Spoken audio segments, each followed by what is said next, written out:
the Storykeeper's Library proudly presents The Red Shoes by Hans Christian Andersen. There was once a little girl who was very pretty and delicate, but in summer she was forced to run about with bare feet. She was so poor, and in winter wear very large wooden shoes, which made her little insteps quite red, and that looked so dangerous. In the middle of the village lived old Dame Shoemaker. She sat and sewed together, as well as she could, a little pair of shoes out of old red strips of cloth. They were very clumsy, but it was a kind thought. They were meant for the little girl. The little girl was called Karen. On the very day her mother was buried, Karen received the red shoes and wore them for the first time. They were certainly not intended for mourning, but she had no others, and with stockingless feet she followed the poor straw coffin in them. Suddenly a large old carriage drove up, and a large old lady sat in it. She looked at the little girl, felt compassion for her, and then said to the clergyman, "Here, give me the little girl. I will adopt her." And Karen believed all this happened on account of the red shoes. But the old lady thought they were horrible, and they were burnt. But Karen herself was cleanly and nicely dressed. She must learn to read and sew. And people said she was a nice little thing, but the looking-glass said, "Thou art more than nice, thou art beautiful." Now the queen once traveled through the land, and she had her little daughter with her.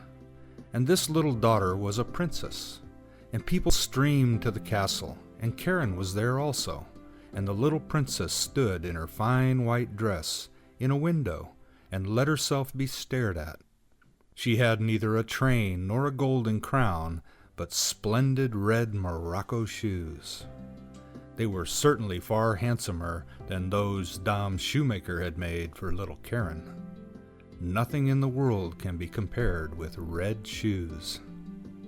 Now Karen was old enough to be confirmed.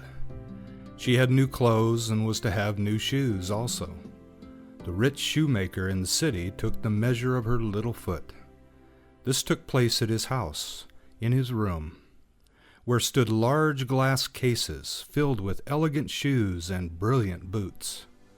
All this looked charming, but the old lady could not see well, and so had no pleasure in them. In the midst of the shoes stood a pair of red ones, just like those the princess had worn. How beautiful they were! The shoemaker said also they had been made for the child of a count, but had not fitted. "That must be patent leather," said the old lady. "They shine so." "Yes, they shine," said Karen, and they fitted and were bought. But the old lady knew nothing about their being red, else she would never have allowed Karen to have gone in red shoes to be confirmed. Yet such was the case. Everybody looked at her feet, and when she stepped through the chancel door on the church pavement, it seemed to her as if the old figures on the tombs, those portraits of old preachers and preachers' wives, with stiff ruffs and long black dresses, fixed their eyes on her red shoes. And she thought only of them as the clergyman laid his hand upon her head and spoke of the holy baptism, of the covenant with God, and how she would be now a matured Christian. And the organ pealed so solemnly, the sweet children's voices sang, and the old music directors sang, but Karen only thought of her red shoes. In the afternoon, the old lady heard from everyone that the shoes had been red, and she said that it was very wrong of Karen, that it was not at all becoming, and that in future Karen should only go in black shoes to church, even when she should be older. The next Sunday there was the sacrament, and Karen looked at the black shoes, looked at the red ones, looked at them again, and put on the red shoes. The sun shone gloriously.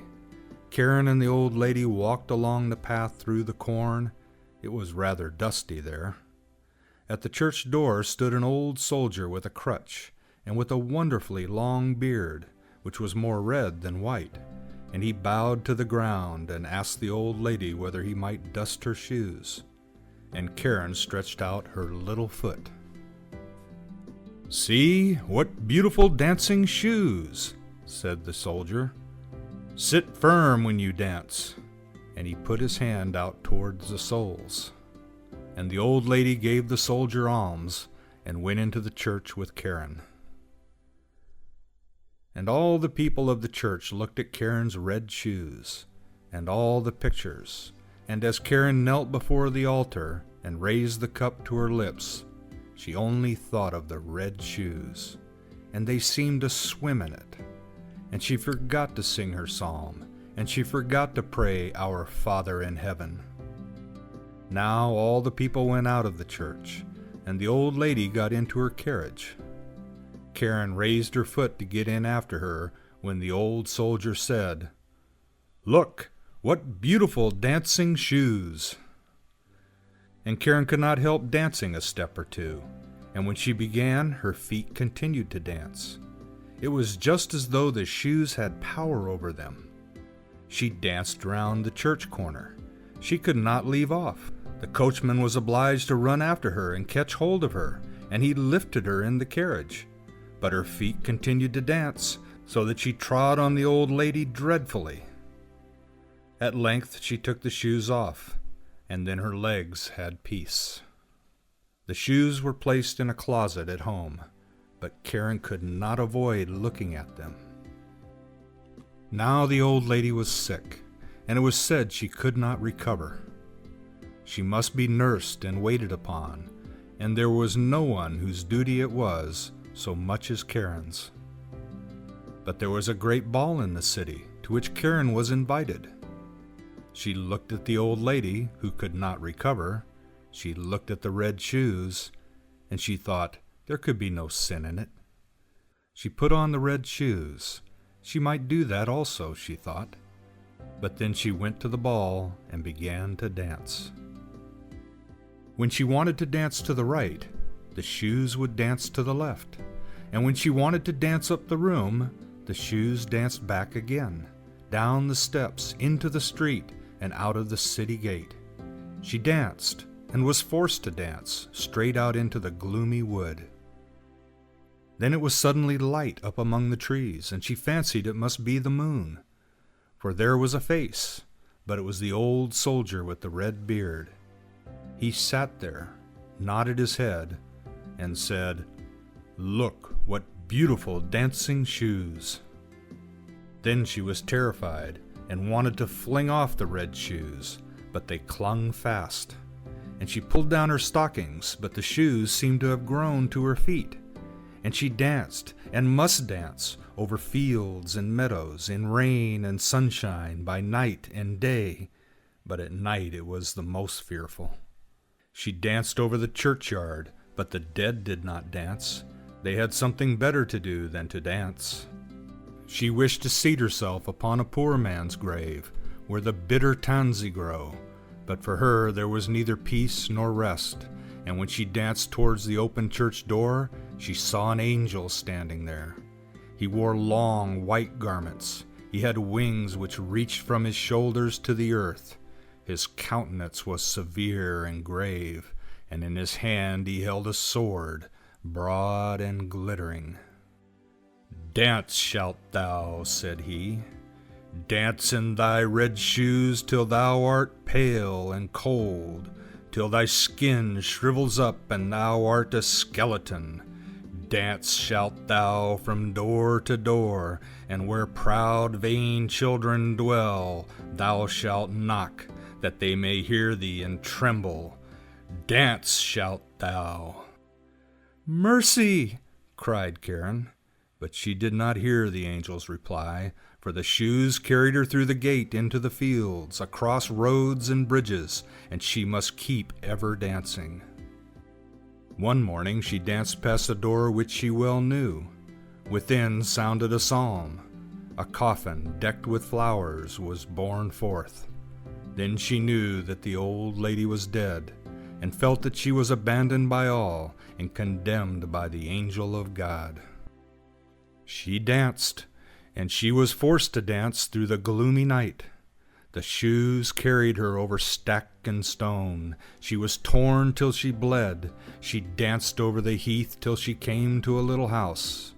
Here, she knew, dwelt the executioner, and she tapped with her fingers at the window and said, "Come out, come out! I cannot come in, for I am forced to dance." And the executioner said, "Thou dost not know who I am, I fancy.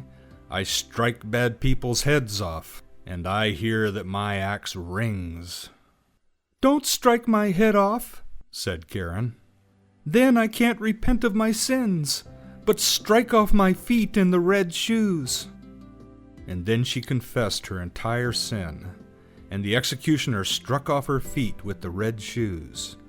But the shoes danced away with the little feet across the field into the deep wood. And he carved out little wooden feet for her, and crutches, taught her the psalm criminals always sing, and she kissed the hand which had wielded the axe, and went over the heath. "Now I have suffered enough for the red shoes," said she. "Now I will go into the church that people may see me." And she hastened towards the church door. But when she was near it, the red shoes danced before her, and she was terrified and turned round. The whole week she was unhappy, and wept many bitter tears. But when Sunday returned, she said, "Well, now I have suffered and struggled enough. I really believe I am as good as many a one who sits in the church and holds her head so high." And away she went boldly. But she had not got farther than the churchyard gate before she saw the red shoes dancing before her, and she was frightened and turned back, and repented of her sin from her heart. And she went to the parsonage and begged that they would take her into service. She would be very industrious, she said, and would do everything she could. She did not care about the wages, only she wished to have a home and be with good people. And the clergyman's wife was sorry for her and took her into service, and she was industrious and thoughtful. She sat still and listened when the clergyman read the Bible in the evenings. All the children thought a great deal of her, but when they spoke of dress and grandeur and beauty, she shook her head. The following Sunday, when the family was going to church, they asked her whether she would not go with them, but she glanced sorrowfully, with tears in her eyes, at her crutches. The family went to hear the word of God, but she went alone into her little chamber. There was only room for a bed and chair to stand in it, and here she sat down with her prayer book. And whilst she read with a pious mind, the wind bore the strains of the organ towards her, and she raised her tearful countenance and said, "O God, help me." And the sun shone so clearly, and straight before her stood the angel of God in white garments, the same she had seen that night at the church door. But he no longer carried the sharp sword, but in its stead a splendid green spray full of roses. And he touched the ceiling with the spray, and the ceiling rose so high, and where he had touched it there gleamed a golden star. And he touched the walls, and they widened out, and she saw the organ which was playing. She saw the old pictures of the preachers and the preachers' wives. The congregation sat in cushioned seats and sang out of their prayer books, for the church itself had come to the poor girl in her narrow chamber, or else she had come into the church. She sat in the pew with the clergyman's family, and when they had ended the psalm and looked up, they nodded and said, "It is right that thou art come." "It was through mercy," she said.